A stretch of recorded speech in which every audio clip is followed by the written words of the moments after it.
Today we are tying the surf candy, originally created by Bob Popovics. We're going to be tying this on a Gamakatsu SC15 hook in size 1i. Instead of thread, we will be using a clear monofilament. It's a very subtle fly, great for imitating small surf bait, and is almost clear in the water. We want to start by wrapping our monofilament about halfway down the hook shank and cutting off the excess. The fiber we are using today is called unique hair, but you can use any crimped fiber that is somewhat see-through. We want to trim off a small section of our belly color, usually clear. In order to not waste, I will be cutting this in half since I only need half the length. Make sure to taper the ends by pulling on some of the fibers. Remove any hairs that are bent outward or not lying flat. Measure out the length that you want your fly and trim off the excess. This forms a square tie-in point. We want to tie in our fiber at the top of the hook with 2 loose wraps. You may now let your bobbin hang loose. Then proceed to twist the fiber around the hook shank. Make sure the entire hook shank is covered with fibers on all sides. Then take a few more tight wraps to clinch down the fibers. Next, cut a few strands of fine Flashabou.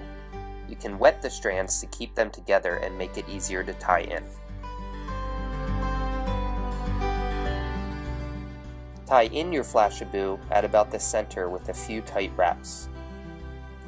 Make sure it is tied on the top of the hook shank. Then fold over the Flashabou on itself and tie in that side as well. Next we will cut a single strip of wide Flashabou, the saltwater version, and tie it in on one side of the fly, ensuring that it is angled straight back. Cut the Flashabou close to the tie-in point.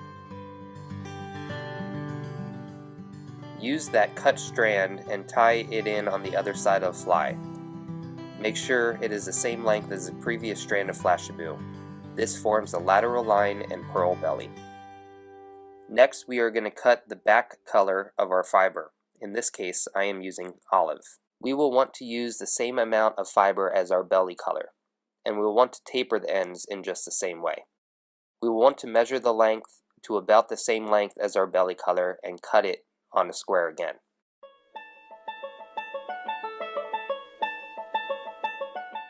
Then we will tie this in on the top of the fly with a few tight wraps.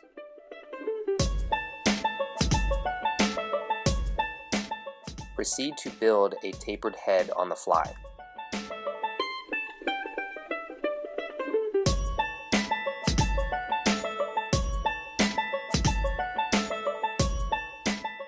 You may now whip finish.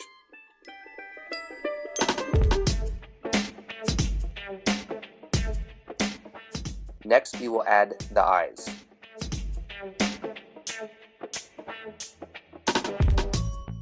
I am using gold 3D eyes.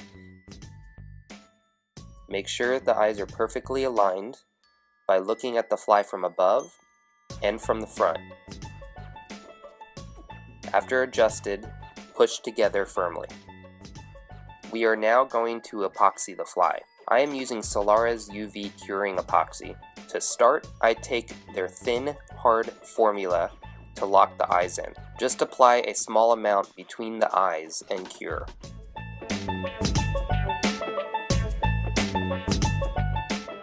Then we will again take the thin, hard formula and coat the belly and back of the fly.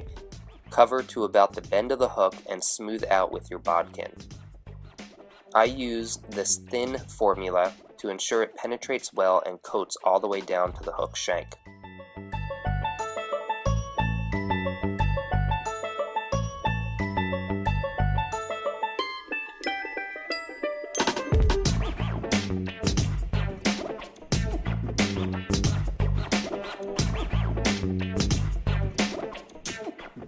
Take your bodkin and spread the epoxy down to about the bend of the hook, ensuring that all the fibers are covered.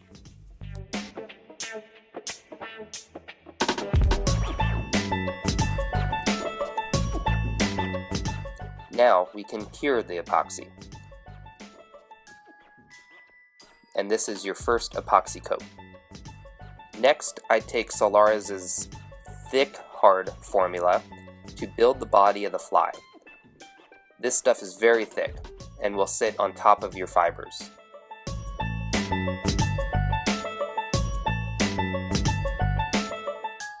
It also does not drip as easily, and you can spend more time in shaping the body.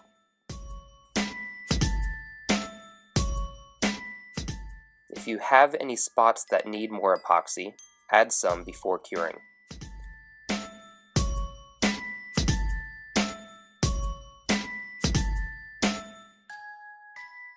Once you shape the body to how you want it, cure the epoxy.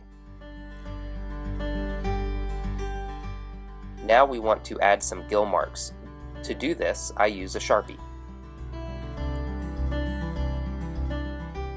My final step for this fly is to use a new formula made by Solaris called Bone Dry.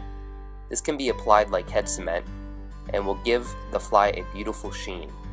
It cures very quickly and will make the fly smooth and non-tacky. You can set the fly in the sun for a few minutes to really make sure the entire fly is cured thoroughly.